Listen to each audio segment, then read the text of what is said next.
Hello বন্ধুরা, কেমন আছো সবাই? আজকে আমাদের বাগানের ভিউটা তোমাদের দেখাই। দেখো, এটা আমাদের অ্যালফ্রান্সো আম গাছের আম গাছ। যখন আম হবে তখন একবার দেখাবো, এখন তো আম নেই, শুধু গাছটা দেখো।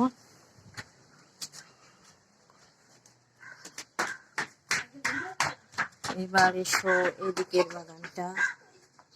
এই দেখো, এগুলো সবই আমাদের সুপুরি গাছ। যে সুপুরি গাছ চারিদিকে রোদ্দুর বলে।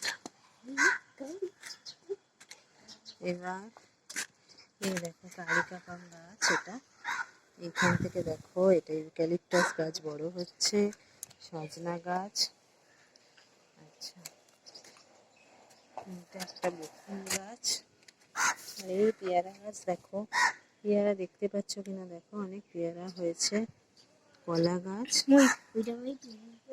এইটা হচ্ছে একটা কামিনী ফুলের গাছ। আর এই পাশ দিয়েও আরো পিছনে অনেকটাই বাগান আছে। মোটামুটি তোমাদের দেখালাম, আর একদিন নিচ থেকে দেখাবো।